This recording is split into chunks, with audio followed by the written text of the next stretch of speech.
Salam sejahtera pemirsa Tabura Injil yang diberkati oleh Tuhan dimanapun Anda berada. Bersama dengan saya Pendeta Paulina Mandripon, kita akan merenungkan firman Tuhan yang terdapat dalam dua pembacaan Alkitab, yaitu Roma 11 ayat 36 dan Yesaya 43 ayat 1 hingga ayatnya yang ke-7.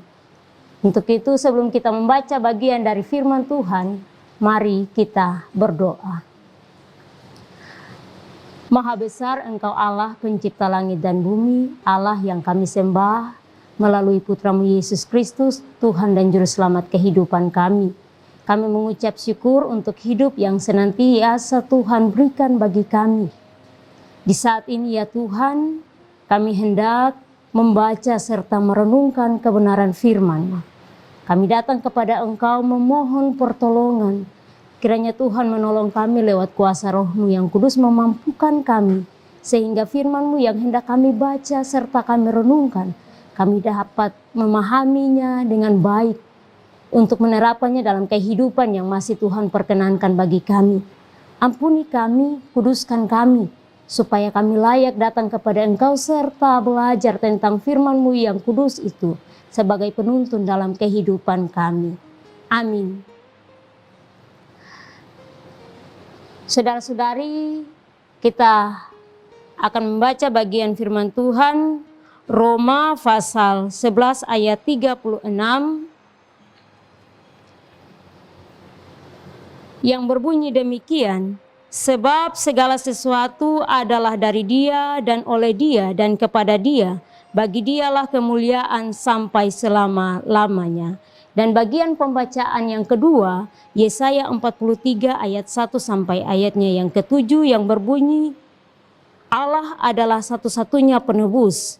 Tetapi sekarang beginilah firman Tuhan yang menciptakan engkau, hai Yakub, yang membentuk engkau, hai Israel. Janganlah takut, sebab aku telah menebus engkau. Aku telah memanggil engkau dengan namamu, engkau ini kepunyaanku. Apabila engkau menyeberang melalui air, aku akan menyertai engkau, atau melalui sungai-sungai, engkau tidak akan dihanyutkan. Apabila engkau berjalan melalui api, engkau tidak akan dihanguskan, dan nyala api tidak akan membakar engkau. Sebab akulah Tuhan Allahmu yang Maha Kudus, Allah Israel, Juru Selamatmu. Aku menebus engkau dengan Mesir, dan memberikan Ethiopia dan Sheba sebagai gantimu. Oleh karena engkau berharga di mataku, dan mulia, dan aku ini mengasihi engkau, maka aku memberikan manusia sebagai gantimu, dan bangsa-bangsa sebagai ganti nyawamu. Janganlah takut, sebab aku ini menyertai engkau. Aku akan mendatangkan anak cucumu dari timur, dan aku akan menghimpun engkau dari barat. Aku akan berkata kepada utara, berikanlah, dan kepada selatan, janganlah tahan-tahan. Bawalah anak-anakku laki-laki dari jauh, dan anak-anakku perempuan dari ujung-ujung bumi. Semua orang yang disebutkan dengan namaku, yang kuciptakan untuk kemuliaanku, yang kubentuk dan yang juga kujadikan. Demikian pembacaan firman Tuhan bagi kita di saat ini. Berbahagia setiap orang yang membaca serta memelihara firman itu dalam kehidupannya setiap hari. Pemirsa yang diberkati oleh Tuhan, firman Tuhan mengatakan bahwa semua orang diciptakan untuk kemuliaan bagi Tuhan. Yesaya pasal 43 ayat 7. Bahkan segala sesuatu diciptakan untuk kemuliaan Allah.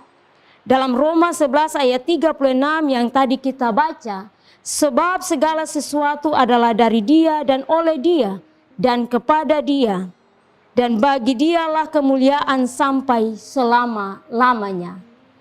Pemirsa yang diberkati oleh Tuhan, menjadi pertanyaan, apa itu kemuliaan Allah?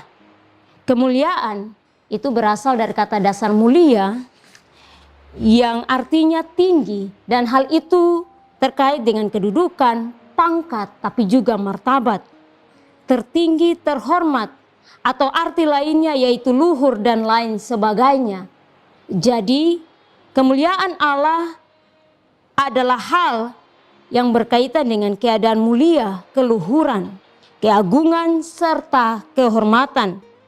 Kata kemuliaan ini dia mencangkup dua segi, yaitu yang pertama kemuliaan intrinsik, yaitu kemuliaan yang telah dimiliki Allah pada dirinya sendiri, seperti yang terdapat dalam Roma 11 ayat 36 bagian A.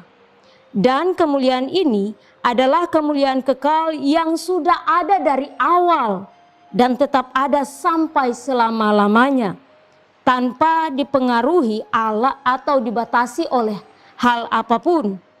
Dan yang kedua, kemuliaan yang diberikan manusia kepada Allah dalam bentuk pujian, hormat, dan sembah atas segala sesuatu atau perbuatan Allah yang dirasakan dalam kehidupan.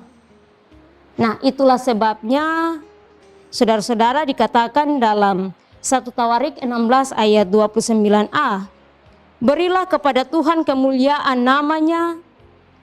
Dan itu menjadi alasan mengapa manusia harus memuliakan Allah. Dan alasannya adalah yang pertama karena keberadaan Allah yang menciptakan kita, Allah yang mulia. Dan yang kedua, karena segala perbuatannya. Tuhan menciptakan kita, Dia menebus kita dan menyelamatkan kita. Dia mengasihi, Dia memelihara dan memberkati kita. Dan yang ketiga, kita diciptakan untuk kemuliaannya.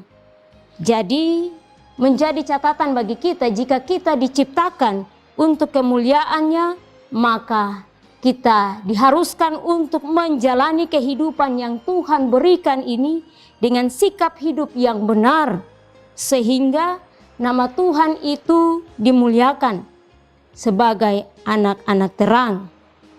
Seperti kata Yesus dalam Matius 5 ayat 16, Dia berkata, demikian hendaknya terangmu bercahaya di depan orang, supaya mereka melihat perbuatanmu yang baik dan memuliakan Bapamu yang di sorga.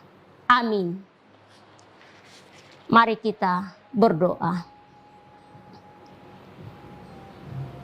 Bapa di surga, kami bersyukur karena Tuhan masih terus memberi waktu bagi kami untuk belajar tentang kebenaran firman. Ajar kami supaya di dalam setiap tindakan hidup kami mau hidup dengan melakukan hal-hal yang benar, sehingga nama Tuhan dipermuliakan, dan setiap orang yang melihat akan perbuatan kami yang benar itu memuliakan Engkau sebagai Tuhan dan Juru Selamat dalam kehidupan kami.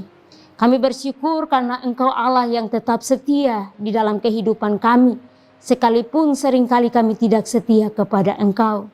Mari Tuhan terus memberkati akan kehidupan kami sekalian.